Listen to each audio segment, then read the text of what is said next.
South India shopping mall the wedding మంత్ర సరికొత్త wedding collection south India shopping mall. నమస్తే madam. నమస్కారం అండి. Madam, చాలామంది చెప్తుంటారు డాక్టర్స్, మన గట్ ఆరోగ్యంగా ఉండేలా చూసుకుంటే కనుక మనకు హెల్త్ ఇష్యూస్ రావడానికి చాలా తక్కువ అవకాశం ఉంటుంది. అందుకని చెప్పి మనం హెల్తీగా ఉండేలా చూసుకోవాలి మన గట్ని అని చెప్పి. అసలు నిజంగా గట్ అంటే ఏంటి మేడం? సో గట్ అంటే అసలు ఈ మధ్య ఎక్కువగా యూజ్ చేసే టర్మ్ ఇది గట్ హెల్త్ అనేది. గట్ అంటే ఏంటంటే ఇప్పుడు మన డైజెస్టివ్ సిస్టమ్ అని అనుకోండి, ఓకే, మన ఇంటెస్టైన్స్ అన్నమాట. So basically good gut health అంటే ఏంటంటే daily 1 episode of stool motion అనేది పాస్ చేయగలిగితే గట్ హెల్త్ అనేది బాగుంది, డైజెషన్ అనేది బాగుంది. మన గట్లో ఏదైతే జరగాలో అది డైజెషన్ ప్రాసెస్ కానివ్వండి, అబ్జార్ప్షన్ ప్రాసెస్ కానివ్వండి, అది సరిగ్గా జరుగుతోంది అని అర్థం. సో గుడ్ గట్ హెల్త్ కి డెఫినేషన్ ఏంటి అంటే డైలీ వితౌట్ స్ట్రెయిన్, అంటే కష్టపడకుండా, స్ట్రెయిన్ లేకుండా, డిఫికల్టీ లేకుండా మోషన్ అనేది పాస్ చేయగలగాలి. దాన్ని గుడ్ గట్ హెల్త్ అని అంటాం. గట్ హెల్దీగా ఉండాలంటే అంటే ఎటువంటి ఫుడ్ తీసుకుంటే హెల్దీగా ఉంటుంది మేడం? సో జనరలీ గట్కి ఇంపార్టెంట్ ఏదైతే ఇప్పుడు మన గట్లో ఏముంటాయి అంటే గుడ్ బ్యాక్టీరియా అనేది ఉంటాయి, బ్యాడ్ బ్యాక్టీరియా అనేది ఉంటాయి. అది మనకి చిన్న వయసులోనే మేబీ బేబీ ప్రెగ్నెన్సీ మదర్ వూంబ్లో ఉన్నప్పటి నుంచి డిసైడ్ అయిన బ్యాక్టీరియా అవి. ఓకే, సో అప్పటి నుంచి ఆ బ్యాక్టీరియా అనేవి ఫామ్ అవుతాయి. ఆ గుడ్ బ్యాక్టీరియా బ్యాడ్ బ్యాక్టీరియా అనేది బ్యాలెన్స్లో ఉండాలి. బ్యాలెన్స్లో ఉంటేనే చాలా డైజెస్టివ్ ప్రాసెస్ అనేది కరెక్ట్గా జరుగుతుంది. సో ఏ ఫుడ్స్ అయితే ఈ గుడ్ బ్యాక్టీరియాని తక్కువ చేయకుండా, వాటిని చంపేయకుండా, బ్యాడ్ బ్యాక్టీరియాని పెంచకుండా ఉంటాయో అవి గట్కి హెల్దీ అన్నట్టు అర్థం అనమాట.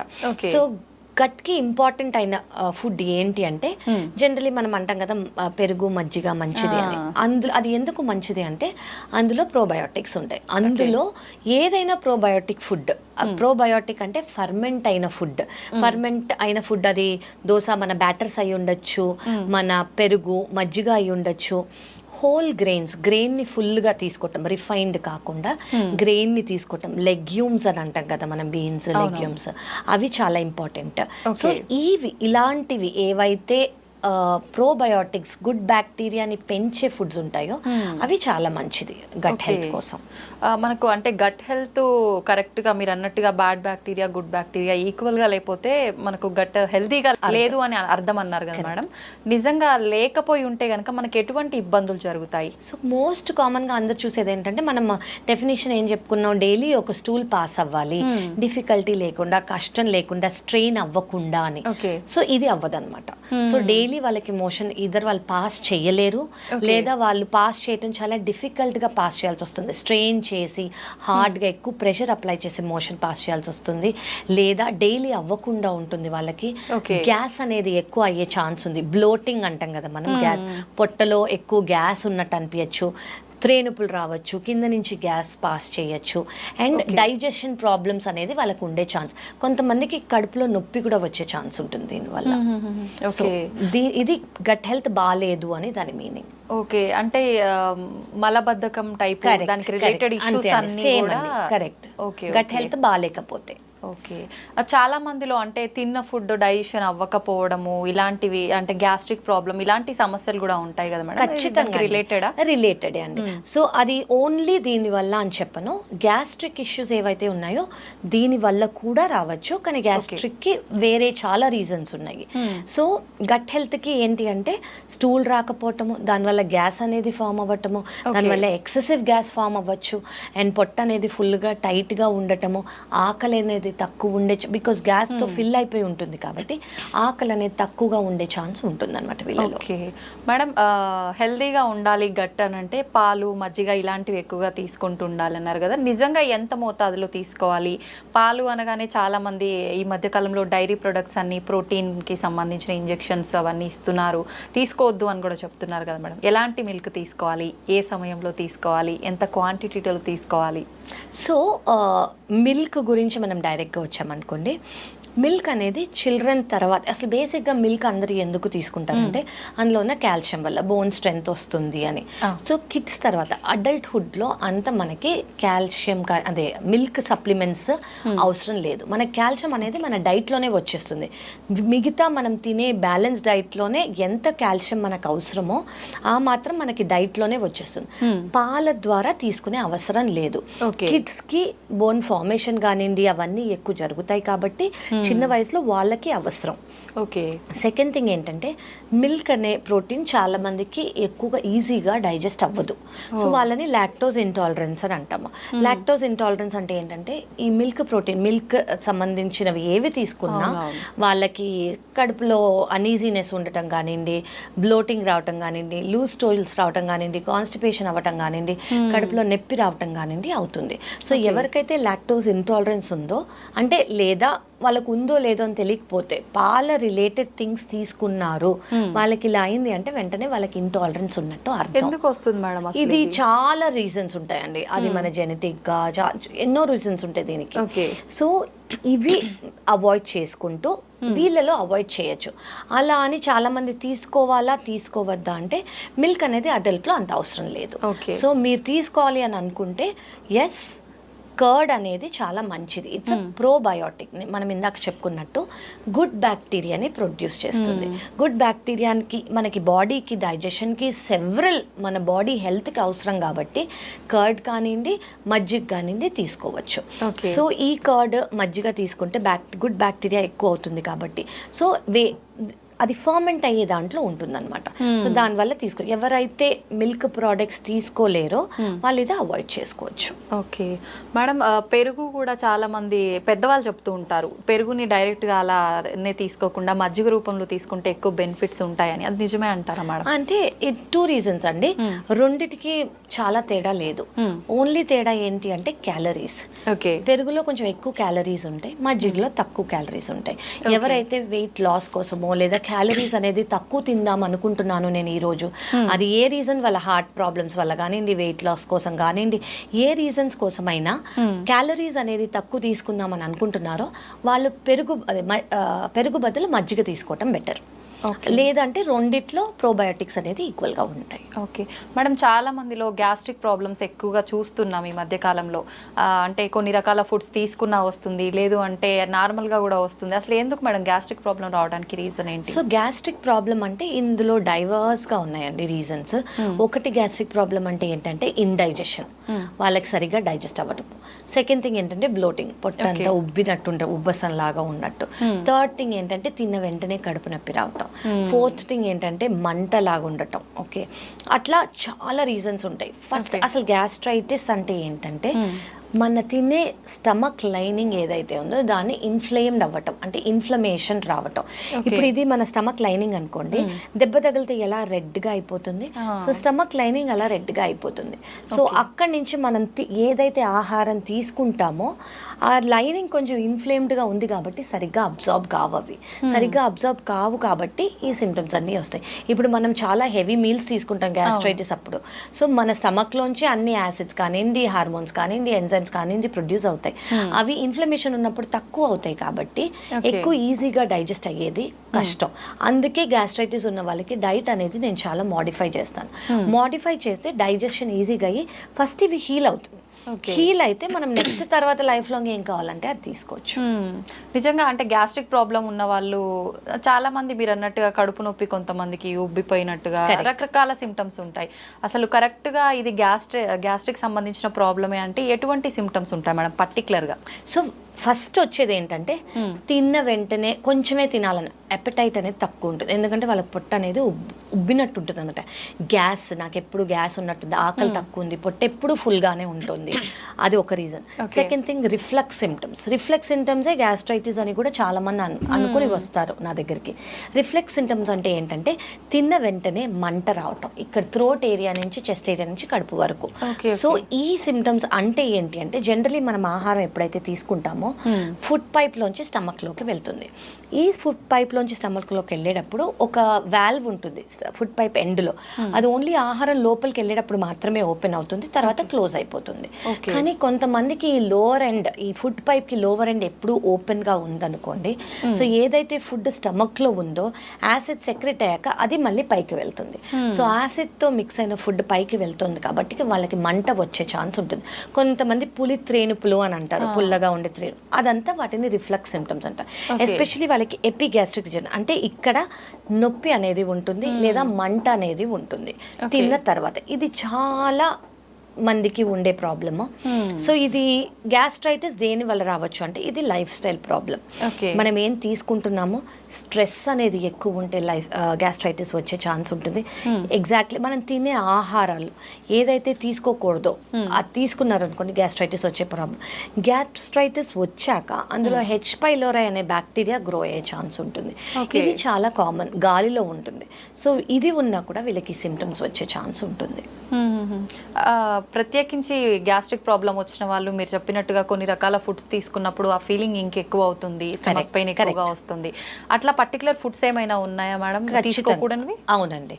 సో ఎస్పెషలీ వాళ్ళు చూసేది ఏంటంటే డీప్ ఫ్రైడ్ ఫుడ్స్ తిన్నప్పుడు, అంటే బజ్జీ కానివ్వండి, బోండా కానివ్వండి, బిర్యానీ కానివ్వండి, కాఫీ, టీ, పులుపు, చాలా మంది స్వీట్స్ తిన్నాక. So wheat most common milk products లేదా వీట్ ప్రోడక్ట్స్. వీట్ ప్రోడక్ట్ ఎందుకంటే వీటన్నిటికీ మనకి డైజెస్ట్ అవ్వడానికి ఆ స్టమక్ లైనింగ్ ఆల్రెడీ ఇన్ఫ్లేమ్డ్గా ఉంది కాబట్టి కొంచెం కష్టంగా ఉండి వాళ్ళకి సిమ్టమ్స్ వస్తాయి. సో సిమ్టమ్స్ ఇవి most common: milk products, wheat products, పులుపు, deep fried foods, coffee, tea, ఇవి చాలా ట్రిగర్ చేస్తాయి. ఓకే మేడం, గ్యాస్ట్రిక్ ప్రాబ్లం రాకుండా ఉండాలి అని అంటే ఇప్పుడు మీరు చెప్పినవేనా, లేదంటే కొంతమంది అసలు నాన్ వెజ్ ఫుడ్ తినొద్దు, గ్యాస్ట్రిక్ ప్రాబ్లమ్స్ ఎక్కువ అవుతుంటాయి ఎందుకంటే వాటిలో మనం స్పైసెస్ ఎక్కువగా యాడ్ చేస్తుంటాము అని చెప్తుంటారు, ఇదంతా నిజమే అంటారా? అంటే నాన్ వెజ్ అవాయిడ్ చేయమని నేను చెప్పను. ప్లాంట్ బేస్డ్ డైట్కి డైజెషన్ అనేది ఈజీగా ఉంటుంది. ఓకే. అండ్ మీట్ అనేది డైజెషన్ అనేది కష్టం, అంటే కొంచెం ఎక్కువ, ఎందుకంటే అది ప్రోటీన్ కాబట్టి. సో ఎనీ డే అది వెజిటేరియన్ డైట్లో కూడా హై ప్రోటీన్ డైట్ గ్యాస్ట్రైటిస్ ఉన్నప్పుడు తీసుకోకూడదు. సో గ్యాస్ట్రైటిస్ ఎందుకంటే అది కష్టంగా డైజెస్ట్ అవుతుంది కాబట్టి గ్యాస్ట్రైటిస్ ఉన్నప్పుడు. సో నాన్ వెజ్ ఎనీవేస్ మనకి ఎక్కువ ప్రోటీన్ ఉంటుంది కాబట్టి అది మసాలా అవన్నీ ఒక రీజన్, బట్ రియల్ రీజన్ ఏంటంటే అది మన డైజెషన్ ప్రాబ్లమ్. సో అవాయిడ్ చేస్తే గుడ్, బట్ అవాయిడ్ చెయ్యాలని లేదు. కొంతమందికి బాగానే పడుతుంది, కొంతమందికి పడదు. సో ఈజీగానే డైజెస్ట్ చేసుకోగలుగుతోంది వాళ్ళ స్టమక్ అనుకుంటే వాళ్ళు కంటిన్యూ చేయొచ్చు. ఓకే. దానివల్ల గ్యాస్ట్రైటిస్ పెరగటం అవ్వదు, ఉండదు. ఓకే మేడం, ఆల్కహాల్ తీసుకునే వారిలో కూడా గ్యాస్ట్రిక్ ప్రాబ్లం వచ్చే అవకాశం ఉంటుంది? ఖచ్చితంగా వస్తుందండి. ఆల్కహాల్ అంటే అది ఒక యాసిడ్. సో యాసిడ్ అనేది తీసుకుంటే వాళ్ళకి ఖచ్చితంగా గ్యాస్ట్రిక్ ప్రాబ్లం వస్తుంది. సో వీళ్ళకి ఏంటంటే డైరెక్ట్ మన food pipe plus stomach lining and intestine lining మీద ఆల్కహాల్ వెళ్తున్నట్టు.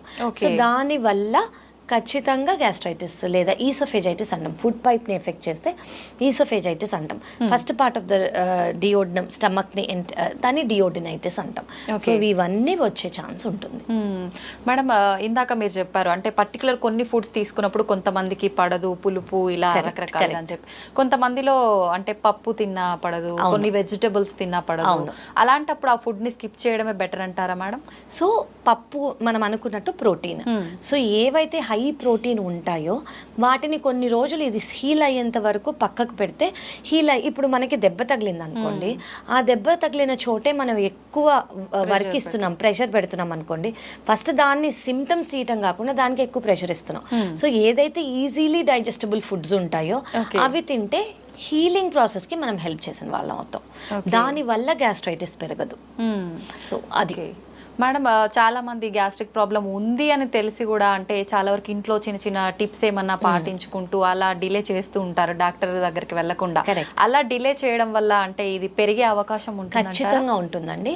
ఎందుకంటే ఇది మనం దేనికైనా ఖచ్చితంగా అడ్రస్ చేసి మెడికేషన్స్ అనేవి ఇవి ఎప్పుడో ఎన్నో ఏళ్ళగా ఉన్న ప్రాబ్లమ్స్, ఇది కొత్త ప్రాబ్లం కాదు. అందరి అడ్రస్ అయ్యి ట్రీట్మెంట్ తీసుకొని కంప్లీట్గా నార్మల్ అయిన వాళ్ళు ఉన్నారు. సో మనం డీలే చేస్తున్న కొద్దీ ఏమవుతుందంటే గ్యాస్ట్రైటిస్ అంటే ఇన్ఫ్లమేషన్ వస్తుంది. దాని తర్వాత ఏమవుతుందంటే అది ఇంకా పెరిగి కొంతమందికి అల్సర్స్ వచ్చే ఛాన్స్ ఉంటుంది. అల్సర్కి నెక్స్ట్ స్టేజ్ ఏంటంటే అల్సర్ ట్రీట్ చేయలేదు, అందులో బ్యాక్టీరియా గ్రో అయింది అనుకోండి, చాలా తక్కువ మంది పర్సంటేజ్ వాళ్ళకి క్యాన్సర్ వచ్చే ఛాన్స్ ఉంటుంది, లేదా స్టమక్ లైనింగ్ కొంచెం చేంజ్ అయ్యే ఛాన్స్ ఉంటుంది. సో ఎప్పుడైనా గ్యాస్ట్రైటిస్ ఉంది, సిమ్టమ్స్ ఉన్నాయి అంటే వీఆర్ ఆల్వేస్ దేర్, మా దగ్గరకు వచ్చి ఒక కన్సల్టేషన్ తీసుకుంటే సరిపోతుంది. ఓకే, దీంట్లో కూడా అంటే మీరు అన్నారు అల్సర్ తర్వాత క్యాన్సర్ స్టేజెస్ ఉంటాయా మేడం? ఇట్లా వీటిలో ఎంతకాలం మనము అంటే డిలే చేస్తే అల్సర్గా మారే అవకాశం ఉంటుంది? ఎప్పుడైనా ఇప్పుడు మీరు ఆల్కహాల్ వల్ల అని అంటున్నారు అనుకోండి, ఆల్కహాల్కి ఏంటంటే డైరెక్ట్గానే చాలా మందికి లైనింగ్ అనేది బ్రేక్ లాగా వస్తుంది, ఈసోఫేగస్ ఫుడ్ పైప్ లైనింగ్. ఆ ఫుడ్ పైప్ లైనింగ్ లో బ్రేక్ వచ్చింది అనుకోండి, దాన్ని మ్యాలరీ వేస్ట్ టేర్ అంటాము. టేర్ లోంచి వాళ్ళకి బ్లడ్ వామిటింగ్ వచ్చే ఛాన్స్ ఉంటుంది, లేదా ఆ లైనింగ్ ఇన్ఫ్లమేషన్ వచ్చి ఈసోఫేజస్ దానివల్ల నొప్పి, తినలేకపోవటము, ఇవన్నీ వస్తాయి అన్నమాట. సో ఒక కంటిన్యూస్గా ఆల్కహాల్ తీసుకుంటున్నారు మోర్ దెన్ 10 years అని అనుకోండి, ఖచ్చితంగా వాళ్ళకి లివర్ ప్రాబ్లమ్సే వస్తాయి. సో ఈ inflammation in the food pipe and stomach అనేది within few years 2 to 3 years ఈజీగా వచ్చేస్తాయి. వాళ్ళు ఎంత అమౌంట్ ఆఫ్ ఆల్కహాల్ తీసుకుంటున్నారు, ఎంత డ్యూరేషన్, ఎంత ఫ్రీక్వెన్సీ అనేది చాలా ఇంపార్టెంట్. ఓకే మేడం, చాలా మంది ఇప్పుడు డైట్ చేసే వాళ్ళు కానీ కొంతమంది హెల్త్ కాన్షియస్ ఎక్కువ ఉన్న వాళ్ళు రా వెజిటబుల్స్, బాయిల్డ్ వెజిటబుల్స్ ఇలా తీసుకుంటూ ఉంటారు. గ్యాస్ట్రిక్ ప్రాబ్లం ఉన్నప్పుడు ఈ రకంగా తీసుకోవచ్చు? ఖచ్చితంగా తీసుకోవచ్చండి. నేను జనరల్ గా చెప్పేది ఏంటంటే ఒక ఫుడ్ జర్నల్ ఫాలో అవ్వమని చెప్తాను. ఫుడ్ జర్నల్ అంటే ఏంటంటే మీరు ఏమైనా తింటున్నారు అనుకోండి, సిమ్టమ్స్ వచ్చాయి అంటే అది అవాయిడ్ చేయండి. మీరు ఏమైనా తింటున్నారు, సిమ్టమ్స్ రాలేదు, అది కంటిన్యూ చేయండి. అంటే మీ బాడీయే మీకు ఒక ఆన్సర్స్ ఇస్తూ ఉంటుంది, ఇది నాకు పడదు, ఇది కొంచెం తినడానికి టైం ఇవ్వండి, నేను మొత్తం హీల్ అయ్యాక మీరు తినచ్చు అని. సో ఫుడ్ జర్నల్ అనేది ఒక వీక్ 10 days ఖచ్చితంగా ఫాలో అయ్యామనుకోండి, మనకి ఆటోమేటిక్గా అర్థమైపోతుంది ఏది మనకి పడట్లేదు అని. అదొక 3 months గ్యాప్ ఇచ్చుకొని అది మొత్తం గ్యాస్ట్రైటిస్ హీల్ అయ్యాక మళ్ళీ రీస్టార్ట్ చేస్తే మోస్ట్లీ లైఫ్ లాంగ్ తినచ్చు వాళ్ళది. ఓకే మేడం, నిజంగా మన డైట్ కరెక్ట్ గా లేకపోతే కూడా గ్యాస్ట్రిక్ ప్రాబ్లం వచ్చే అవకాశం ఉంది. ఏ రకంగా ఉండాలి మేడం మన ఫుడ్ డైట్ అనేది? అంటే నేను ఫస్ట్ ఏవి తినకూడదు నేను ఓపెన్ గా చెప్తాను. రిఫైన్డ్ షుగర్స్, షుగర్స్, మరీ refined sugars, cold beverages, cold drinks వాటిలలో, and saturated fats, red meats కానివ్వండి, డీప్ ఫ్రైడ్ ఫుడ్స్ కానివ్వండి, వాటి రీయూజ్డ్ ఆయిల్లో చేసినవి ఏ ఫుడ్స్ అయినా ఇవన్నీ గ్యాస్ట్రైటిస్ కి మంచిది కాదు. సో వీటిల్లో ఏంటంటే ప్రాసెస్డ్ ఫుడ్స్ అంటాం కదా, ప్రాసెస్డ్ ఫుడ్స్ ఇవన్నీ దే ఆర్ నాట్ గుడ్ అనమాట. ఇవి అవాయిడ్ చేసి ట్రైట్ ఎంత మటుకు కుదిరితే అంత హోమ్ ఫుడ్, బ్యాలెన్స్ డైట్. అప్పుడప్పుడు కావాలంటే బయట నుంచి తినచ్చు, కానీ అది ఎంత తింటున్నారు, ఎంత ఫ్రీక్వెంట్ గా తింటున్నారు అనేది చూసుకోవటం చాలా ఇంపార్టెంట్. పచ్చళ్ళు చాలా మంది ఎక్కువగా తింటుంటారు మేడం, అది తినడం కరెక్టే అంటారా? సో పికిల్ ఫుడ్స్ కి వాటి బెనిఫిట్స్ ఉన్నాయి, వాటి సైడ్ ఎఫెక్ట్స్ ఉన్నాయి.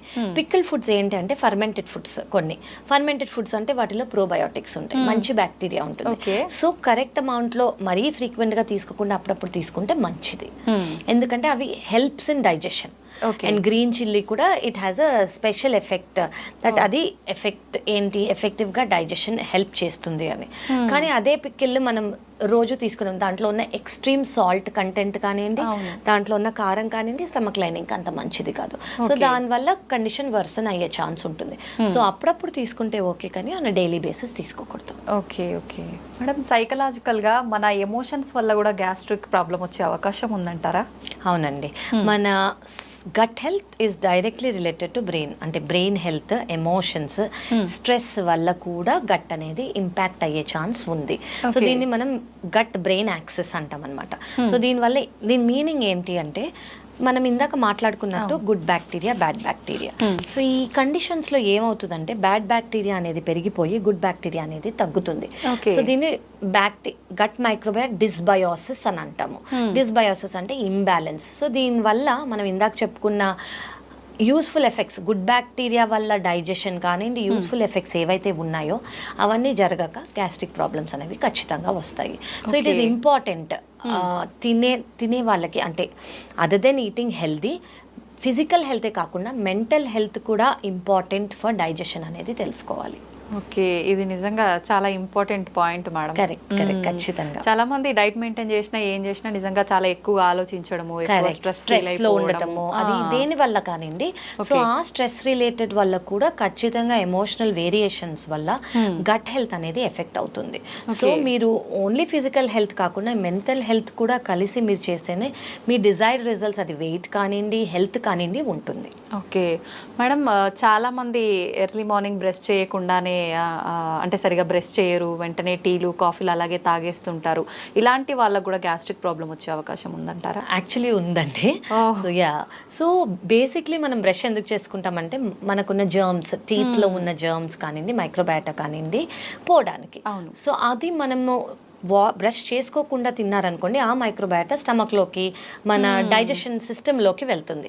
సో దానివల్ల ఖచ్చితంగా గ్యాస్ట్రిక్ ఇష్యూస్ వస్తాయి. So it is a very well known fact. అందుకే ఇప్పుడు వెరీ మోడర్న్ వరల్డ్లో బెడ్ కాఫీ, బెడ్ టీ అనేది చాలా కామన్, కానీ ఇట్ ఈస్ నాట్ అడ్వైజబుల్.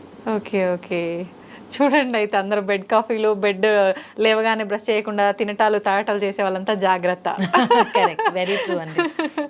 అయితే నిజంగానే మనం తెలియక కొన్ని ఇలాంటి చిన్న చిన్న మిస్టేక్స్ చేయడం వల్లే రకరకాల చాలా మంది అసలు ఆలోచించారు, నేను ఏం చేస్తున్నా, నేను అంతా కరెక్ట్ గా ఫాలో అవుతున్నా కదా అని అనుకుంటారు. బట్ ఈ స్లైట్ చేంజెస్ ఏవైతే ఉన్నాయో అవి ఒక్కటి మనం అవాయిడ్ చేస్తే I think it will be good. Thank you madam, thank you very much, చాలా మంచి information. Thank you so much.